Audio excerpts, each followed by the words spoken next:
जोरदार तालियों से स्वागत अभिनंदन करें, जोरदार तालियों से। आइए, आपके बीच में आपका लाडला, आपका बेटा, आपका जन सेवक आपके बीच में पहुंच चुका है। आपका आशीर्वाद एक बार सारे प्रधान सुरजीत प्रधान, सुरजीत मेरी आवाज सुन रहा, आप भी आ जाओ भाई। और बंटी पार्षद सिंह,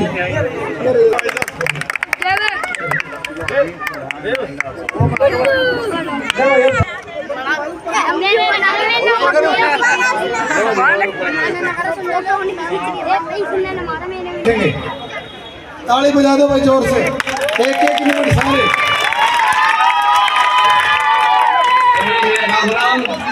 पूरी देनी भाई की, भाई ने जितना काम करा कोई ने इतना किसी ने काम नहीं करा।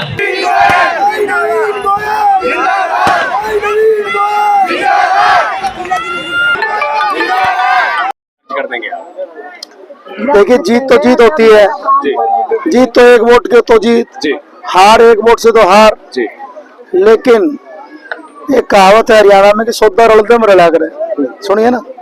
दूसरा, पिछले 5 सालों में थोड़ी गुड़गांव की खराब मिट्टी ज्यादा हो गई, खासकर सीवर में, जल भराव में, खासकर बिजली का कट ज्यादा होने लग गया, पीने का पानी भी सही नहीं आ रहा था, बीच में रोड पे गड्ढा भी है। इतना रिवेन्यू देने के बाद भी अगर इस तरह की दिक्कत हो तो कुछ तो लोगों की नाराजगी, कुछ एंटी इनकम्बेंसी फैक्टर।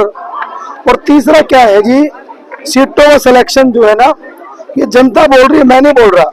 सीटों का सिलेक्शन कई सीटों पर गलत हुआ है, तो उन सारी भी बातों की वजह से मुझे ऐसा लग रहा है।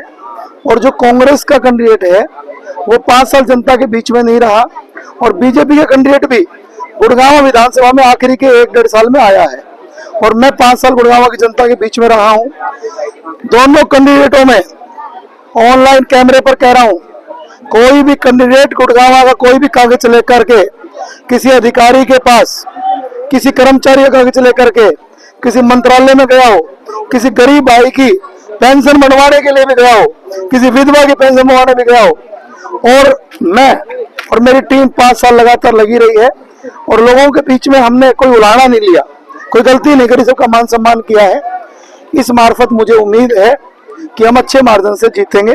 नवीन जी, आपकी टीम ने गुड़गांव की समस्याओं का सर्वे कराया था, कहाँ कहाँ समस्या आई है, ऐसे में कुछ इलाज आपने निकाला कि किन किन समस्याओं का कैसे इलाज हो सकता है? देखिए, हमने समस्याओं पर बात ही नहीं की, हमने समस्या के साथ समाधान पर भी बात की है। पटेल नगर में बिजली की तारें हटवाई, नई बस्ती के अंदर वाल्मीकि चौपाल बनवाई सरकार की मदद से, हमने खाटू श्याम बाबा की बस चलवाई, उत्तराखंड की बसें चलवाई, चंडीगढ़ की ट्रेन चलवाई।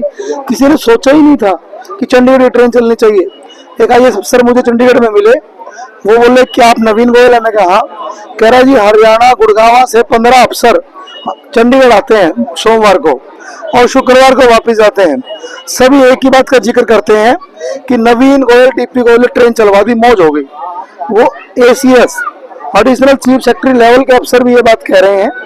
तो किसी ने सोचा, पहल तो हुई ना, तो हमने समस्या ही नहीं, समाधान पे भी काम किया। किसी रोड पर ऑटो मार्केट है, कूड़े का बहुत बड़ा ढेर था, वो ढेर भी खत्म करवाया, तमाम काम करवाया। आगे तो पिछले 20 सालों में जितने काम नहीं हुए गुड़गांव की जनता में अगले 5 साल में उतने काम करवाऊंगा। तो नवीन भाई, समर्थन देने की जब बात आवेगी तो किस पार्टी के साथ ज्यादा नजदीकी संबंध आपके? मेरा कोई फैसला मैं खुद नहीं करूंगा, मैंने जनता की टिकट पर चुनाव लड़ रहा हूं, जनता ने ही मुझे चुनाव में उतारा है, और अगला फैसला भी जनता ही मेरा करेगी। जनप्रिय यहाँ पर हर आदमी को जानता हूँ, हर आदमी के साथ आत्मीयता रिश्ते हैं, और यहाँ पर मुझे उम्मीद है कि 90% वोट हमें मिलेंगे, ऐसे मेरे को उम्मीद है। हम देख रहे हैं, हम जब शुरुआत भी नहीं की थी उस समय वो स्टेट लेवल के लीडर थे, बल्कि उसके बाद बहुत से लोगों को प्रदेश लेवल बहुत ऊंचे पद मिले, जिम्मेदारी मिली, उनको नहीं मिली। अब चुनाव की तैयारी भी कर रहे थे, तो उनके साथ चुनाव में भी कुछ साजिश हुई थी जब पार्षद चुनाव लड़ रहे थे, तो वो उनका फैसला है।